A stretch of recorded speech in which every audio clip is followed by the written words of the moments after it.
How is it going, boys and girls? Welcome back to Key West Waterman. My name is Aaron Young. It is a beautiful Thursday afternoon.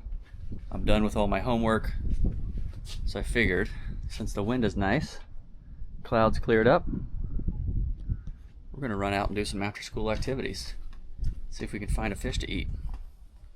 I'm going to load all my stuff up and head down to the boat. I will see you there.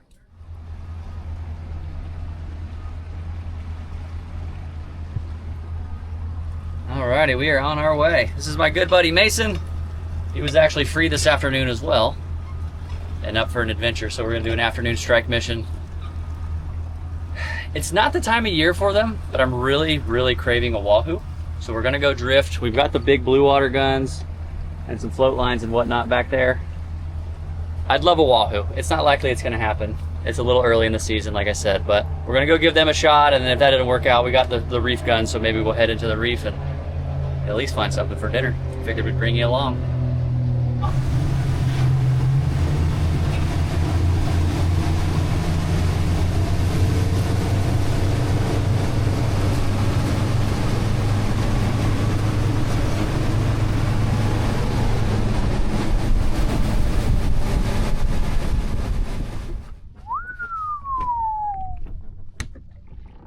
Boy, is it pretty. Crystal clear blue water, which is good because it's been pretty much dirty everywhere else. Mr. Mason's gonna take first shift. The name of the game is hop in the water with some shiny stuff and hopefully something delicious swims by. For this type of spearing, we use much bigger guns. I'll show you. So these are our average reef guns here. This side, this guy, and you can see these are Bluewater guns, as we refer to them. Just a lot longer, more bands, a lot more power. All right, whenever you ready. You got a throw blaster, right? Yeah.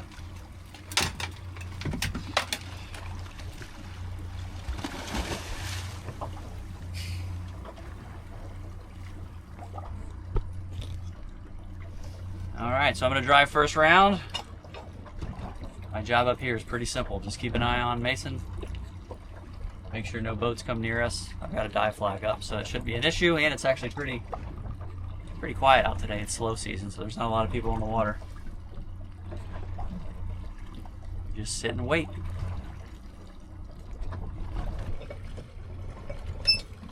Mason shot something. I don't know what it was.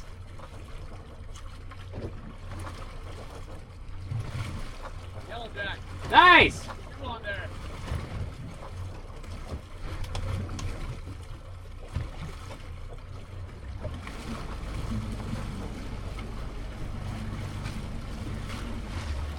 I got the gun. It's right here. I'm watching it.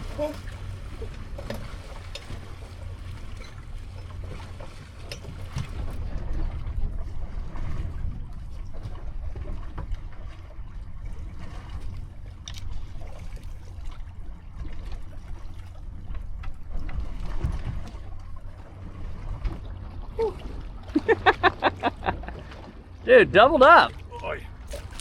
Well, like 200 of them. Wow. All about this size. That is awesome, dude. Big ones. Did you try to hit two, or it was an accident? I waited for the second one to swim behind. Yeah. But I barely hit him. That's the blue. Oh yeah, Bluewater gun, slip tip. You stoned the first one, right? Hold the other one up. Oh yeah, stone shot. Nicely done, sir. That's one way to put some meat in the boat. I will get him.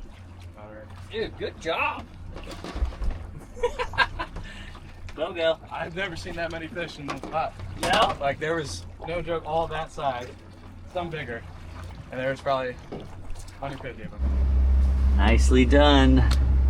Two big old delicious yellowjack.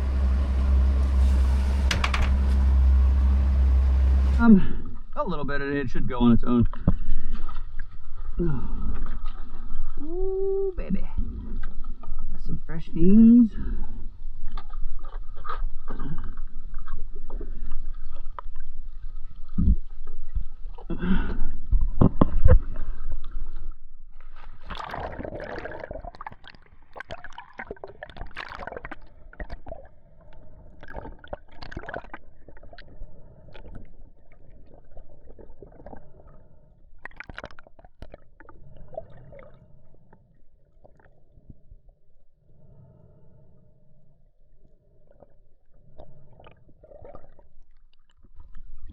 Man, it is blue. Welcome back underwater, everybody. As always, thanks so much for tuning in. I appreciate your time. We'll talk about a couple dives, some scenarios. One thing I did want to mention, I get this question a lot, how I load my spear gun. I go from the front band to the back band and I load them through each other. It's not a secret, it's just OCD. It makes the bands, on some guns, it makes the bands lay flat or a little more flat on the gun. That's the only reason I do it. It's not some secret loading method that makes it shoot twice as far. And a huge thanks to my fin sponsor, Alchemy Fins. They just sent me a new fresh pair. Every couple years I'll get a pair and sell my old ones, but if you're in the market for a quality set of carbon fins, or you're looking to upgrade from plastics, I highly recommend checking out Alchemy. I've been with them, I think, 6 years now. And as you all know, I dive a lot harder than most, and I have yet to snap a blade. I really, really just love their fins. I kick the V3s, medium soft. I'm 6'1", 160, but they've got a variety of blades on there. I personally kick the V3s with the Pathos pockets, but huge thanks to Alchemy. Be sure to check them out if you're in the market. So, blue water drifting, typically not something we do in the summertime. The Wahoo are going to typically move through in the wintertime. And even when they're around, they're hard enough to find, so we don't do it a lot in the summer. There's just not nearly as many fish. It is very boring. We sit here and sit on the surface with these flashers, work them up and down, and you sit there and pan all around, and hopefully something swims by.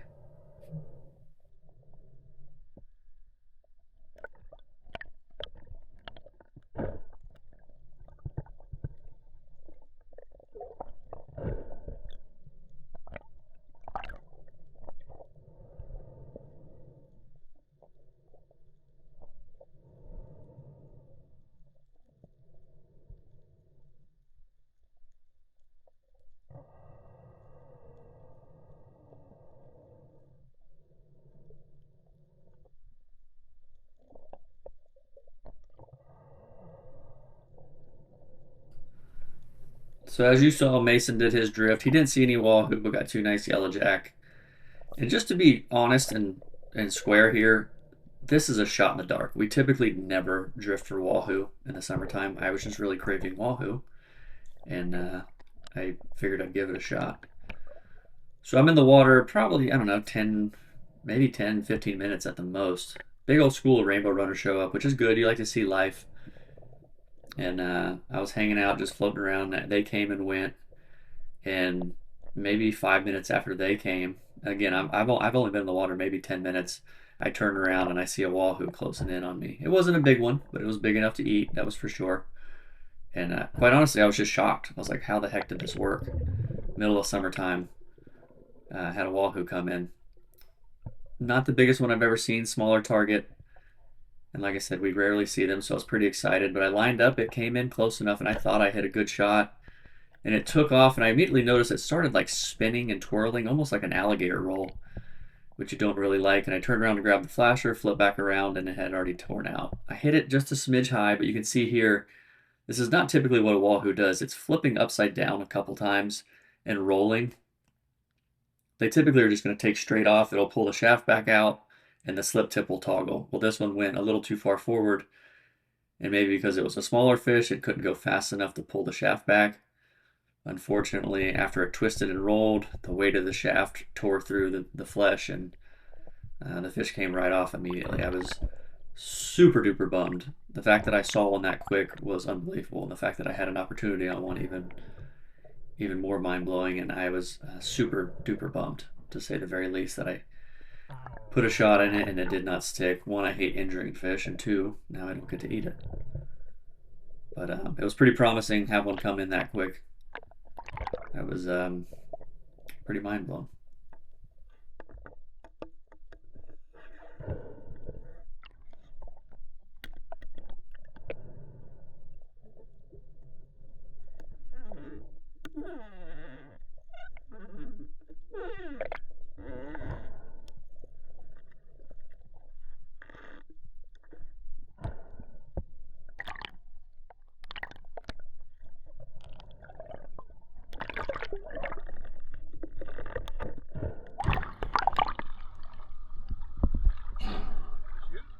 Yeah, I fished it. Yeah. I hit him. I thought it was a good shot.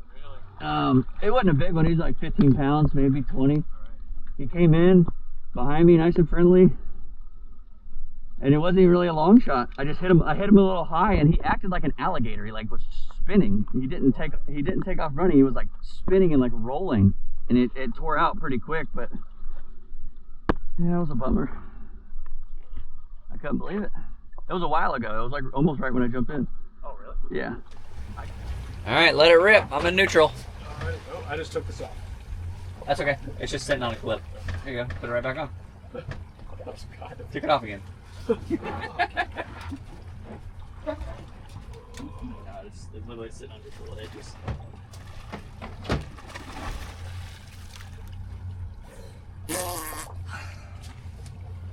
That is a bummer. I really don't like injuring fish. Didn't really look like a fatal shot, but hit him high in the back.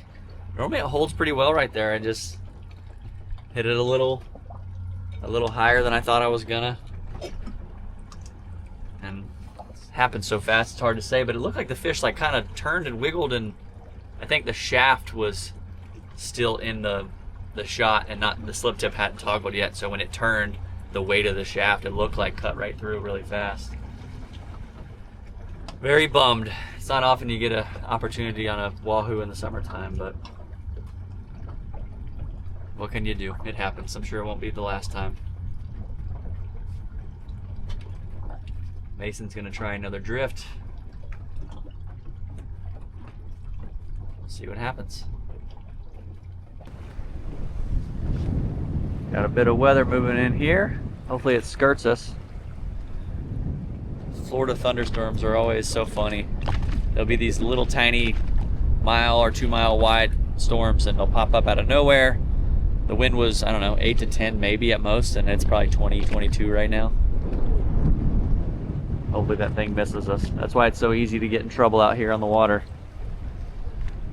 The weather can pop up out of nowhere, especially if you're on a smaller boat or a kayak. You always got to be careful. We did a few more drifts. I think probably two more drifts each. Didn't see any more wahoo. We definitely put our time in, but here's a cool little clip. These are some, I believe these are Almaco jacks, baby Almacos. You'll find them out in the blue water floating around a lot. And they saw me and figured I was a piece of debris or something, so they came and parked it by me for about 15 minutes, which was pretty neat. But we drifted and drifted and drifted, and we didn't see any more.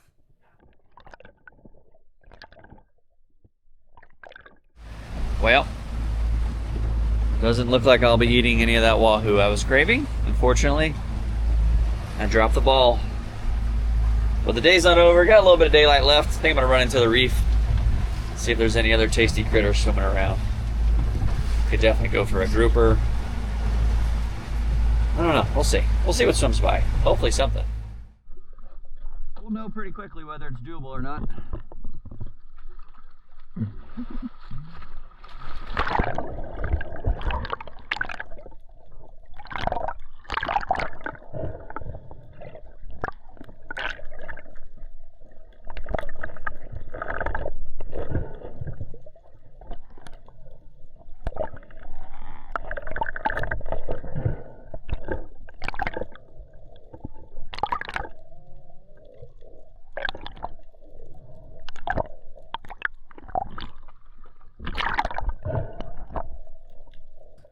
As you can see, the water was beautiful. We headed into the reef. Water's crystal clear.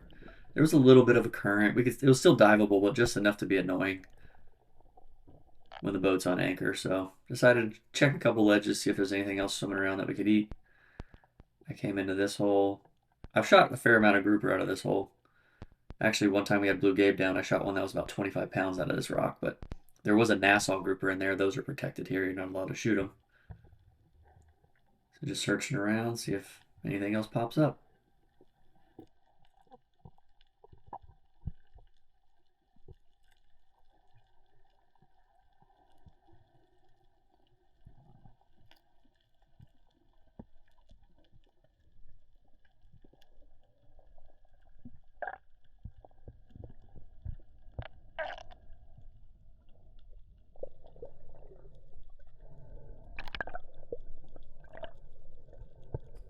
I was up on the surface catching my breath, and a lone yellow jacket come by, and it was acting pretty mellow. Wasn't being too erratic, didn't run or anything, so I decided to make a drop on it.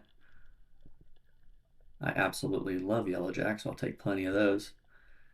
And I'm lining up, just kind of lean into it. It stayed real mellow and turned, gave me the broadside, and took my shot, and I got that stone shot that I like.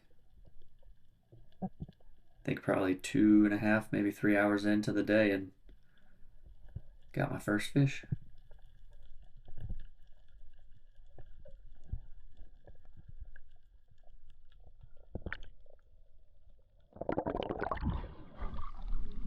All right, new plan.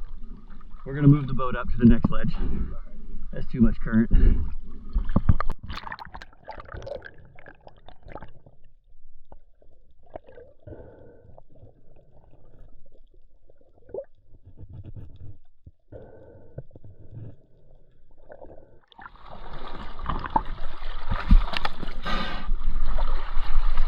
Oh, I'm on the board. That whole sequence was cool. He was pretty mellow. Yeah. Luckily. Oh, that's just enough current that I could get there, but we're gonna kill ourselves in the process. I'll just drive to it.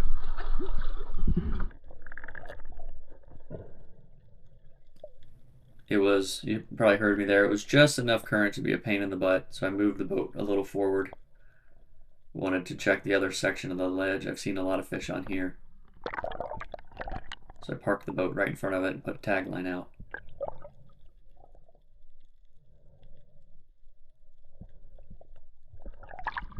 Did you see? Dog snapper. Huh? Giant dog snapper. Oh, seriously? Yeah, I've definitely seen a few of those here. I got a terrible breath hold.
We had done a few dives back and forth trying to locate this dog snapper that Mason saw. And right when I see it, the camera goes behind a rock so you can't actually see it. It was right there. I saw the belly of it in the light. And you'll see here I'm trying to get Mason's attention. Ooh. Ooh. Just pointing it out to him. He saw the fish, so I wanted him to shoot it. And realistically, I didn't have a shot. If the fish would have swam right out to me, I probably would have taken it. But he spotted it first, so I didn't want to snake it from him. He might have shifted, but I just saw his belly right there. It was for sure him. You don't want to shoot him? Well, I mean, I was just letting you know. I mean, if it swims right in front of me, I'm going to shoot it. I didn't have a shot, really. It was like I just saw the belly.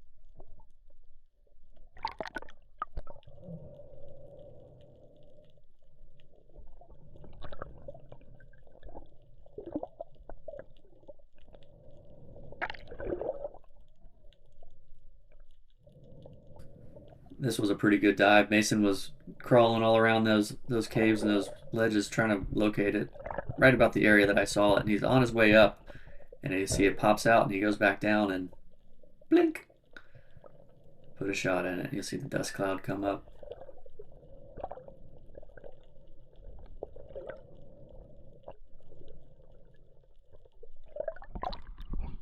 Was it him? Yeah. Nice. Right in the top of the head.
Good shot, dude. Beautiful fish. Hold him up out of the water. I'll try to get like a camera. Wow.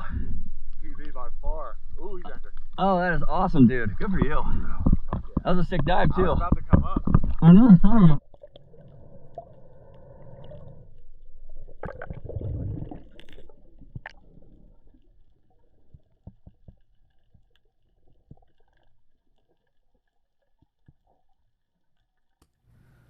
We did a few more drops, didn't see much. This is a fish called a white margate. Right there, that big silver one. They eat okay, kind of like between a grunt and a snapper.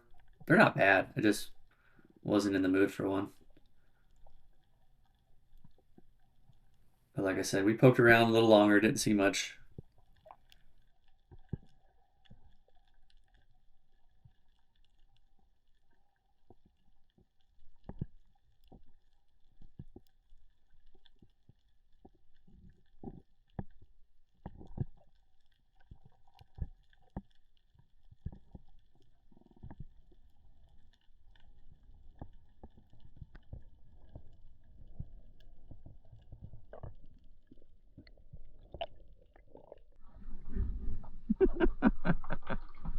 Dude, that's a big dog snapper. Oh, he's over 5 pounds. Oh, yeah. Dude, look at that thing. Big old doggy. 8 pounds on the scale. That's a nice one. You don't see those every day. There's a lot of them around. They're just hard to find. But I think we're done out here. Pretty awesome little afternoon. Not bad for just a few hours. Got real nice dog snapper. I can't really tell. There's some nice yellow jacks in there. Would have been really nice to have a wahoo in there, but somebody missed their opportunity. That's how it goes sometimes. But yeah, long story short, we're out of here. We're done. Got plenty of fish. We'll see you back at the dock in a bit. Oh, where you going?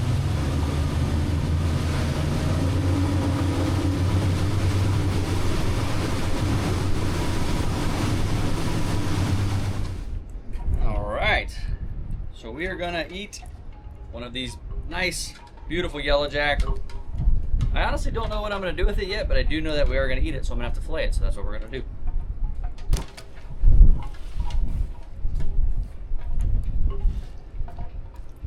If you were not familiar with yellowjack, very versatile, extremely underrated fish. almost to the point where you want to keep it secret, but the secret's out. Everyone knows. People have been eating these for years and years, but a lot of people turn their nose up at jacks. But this is one of the good ones. You can do raw, you can do ceviche, you can grill it, fry it, sear it. It's almost like, I always do this, I don't know why I do this. I try to compare fish to other fish and like combined fish, but if you took like a cobia and a wahoo and cross them, very similar. Nice soft texture like a wahoo, but it still holds together well like a cobia on the grill.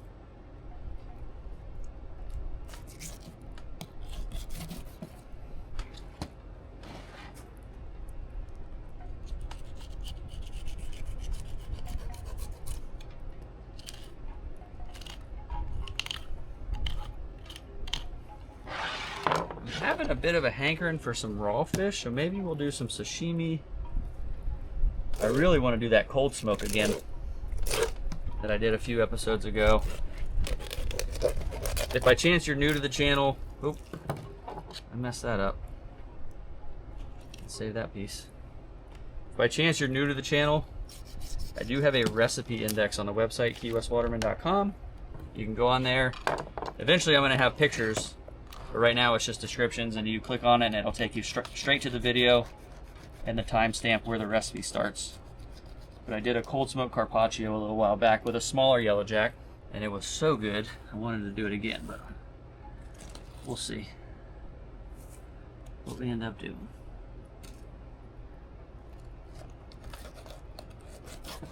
And just like most jacks, very bony. It almost has this like armored plate right here. You don't want to try and cut through that. You will destroy your knife. Go all the way down to the tail and it'll pop right through.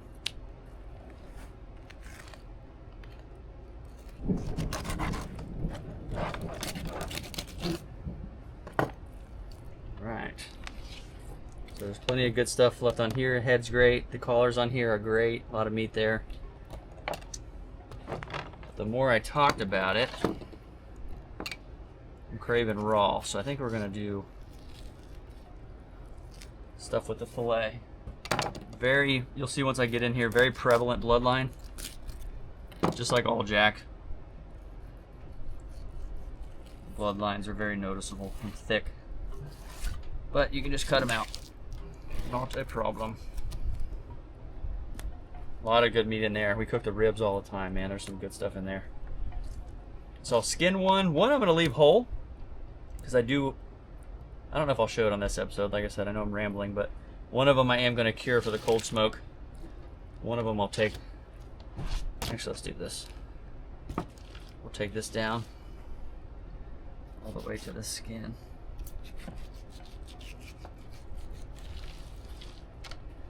Started, go right down that bloodline. So there's a lot of pin bones that go all the way about right there. You can feel them. These go a little farther back than some fish, but you'll see when I get in there, a lot of blood as well.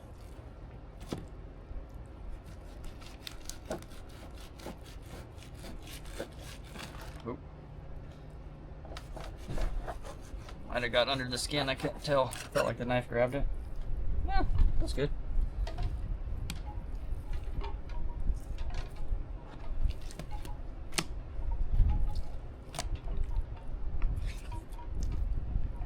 See that?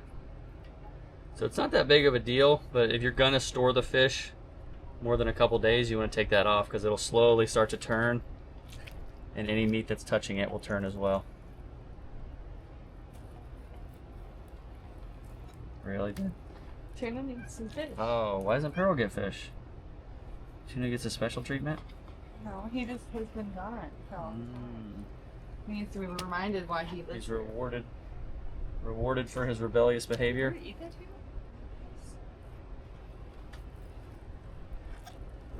Here, Tuna. Ooh, Tuna. tuna, look. Hold on, that's the bloodline. He's fine. It's protein. He's a cat. He doesn't know. Alright, so there we are. That is our yellowjack. Again, beautiful, versatile fish. I know I say it about a lot of fish, but one of my favorites. There's a lot of fish I'm not a huge fan of. but this is one of them. I'll see you in the kitchen.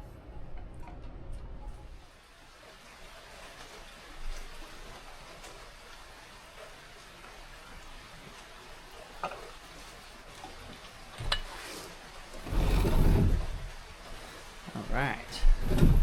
So my plan was, we were going to do a sashimi party out at the sandbar, but it has been raining for the past few days. So we're going to have a sashimi party at home by myself. Miss Madeline is working. She's going to have some of this later, but she's in no mood to be on camera. So I'll tell you what we're working with here. All of this yellow jack, we got it 3 different ways, is just over a week old. This is just raw yellow jack, filleted. It has been resting in the fridge. First day or 2, I change the paper towels frequently. After that, I change the paper towels as needed. I keep it wrapped in paper towels. It pulls the moisture out. The fish continues to rest. It gets very nice and delicate. This is the same thing, except this was seared. I heated up cast iron skillet, super hot. All I did was heavy black pepper, crushed black pepper, seared it really quickly on all the sides, put it back in the fridge, let it rest so it'll slice nice and easy. That one's pretty straightforward. This one, I need to do a full-blown recipe on this. I did it in a past episode, but this is cold smoked yellow jack. It is 36 hours cured with half salt, half sugar. And then after that, I put it in the cold smoker for 6 hours. And it gives it that nice cold smoke color. It is a smoky flavor. It is unbelievable. So we're going to try 3 different yellow jack 3 different ways here. And typically if you're doing sashimi, you're going to slice it fairly thin. And what I've learned over the years is that different fish, and depending how you treat it, it can have such different textures. And soft isn't necessarily the best one. Like I found that certain fish, like grouper, if you not cure grouper, but let grouper rest long enough and treat it properly, it loses that snap, and it's actually really delicious. And I never thought you could do snapper as sashimi. You can actually do snapper. There's a lot of fish that have always surprised me when I've taken the time and put it in, or taken the time and put in caring for them, and they come out amazing. So you can pretty much do sashimi on all fish for the most part. Some of them are going to be better than others, obviously. This is our seared.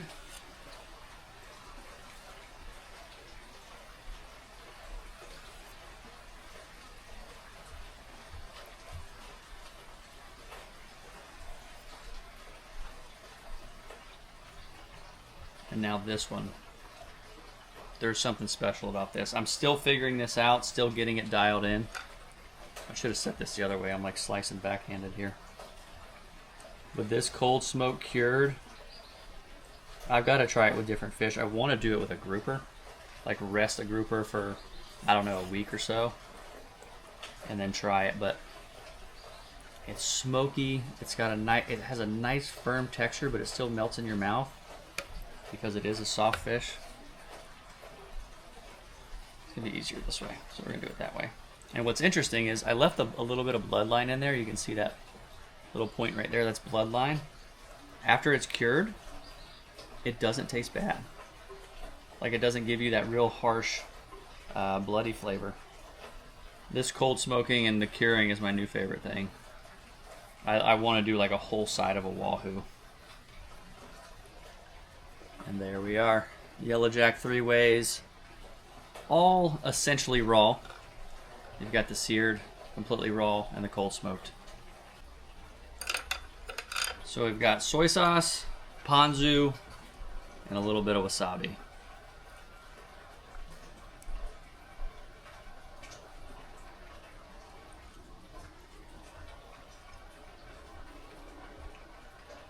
This one,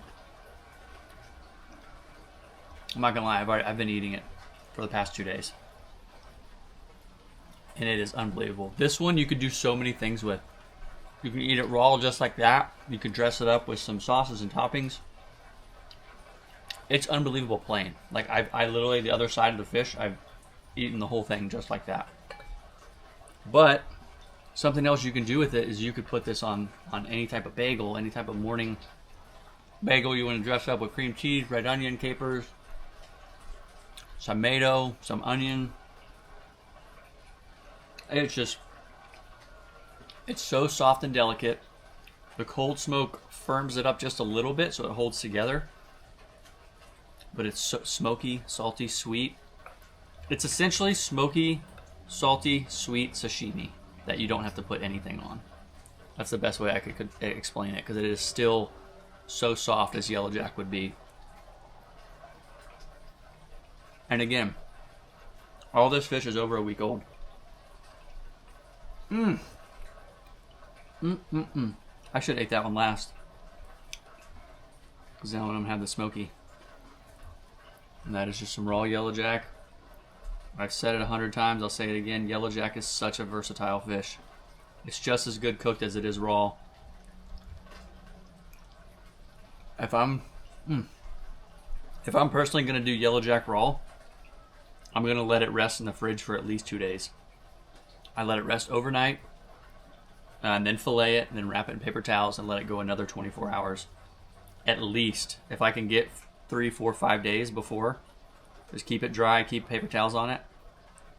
It's going to come out such a nice texture. It's just so buttery. It's just melt in your mouth, literally melt in your mouth. And then this is kind of how you would do, a lot of places do seared tuna. Just a lot of crushed black pepper. Throw a little bit of wasabi on there.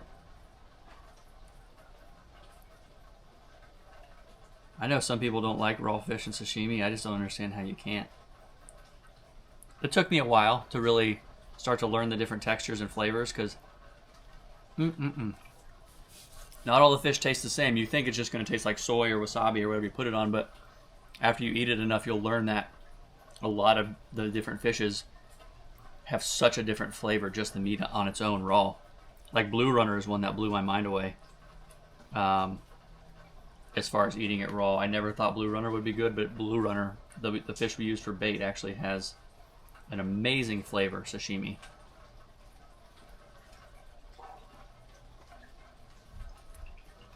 It does not get much better than that. So many amazing flavors there. So this one, I do have the recipe index up on the website now, where you can reference the videos based on recipe, or get the recipes from the videos. You just click on whatever recipe you want, and it'll take you to the timestamped version of that recipe's video. But I'm going to do a more in-depth one on this cold smoke. I'm still learning this. Still learning the curing and the cold smoking combo. But when I want to do a whole side of a wahoo, or at least half a wahoo come winter. And I'll make sure to do that recipe. I know I didn't talk about it much, but it's literally you cure it, salt, sugar, and then you cold smoke it for 6 hours. And the cure I did for 36 hours. And it's a pretty thin piece. If you did a bigger piece, it'd probably have to go longer. But I'm rambling. You got to try that one. It's my favorite by far, the cold smoke. But that is all I have on this one. Thanks so much for coming along. I appreciate you all watching. I genuinely do. I'm learning that from when I started this, I think over 6 years ago. The reasons I continue to do YouTube have changed quite a bit, and a lot of it is because of you guys. The feedback I get, the amazing stories that you guys share with me. It really just keeps me going. So I appreciate you. But yeah, that's all I got. I'm going to enjoy the rest of this, and I will see you on the next one. Later.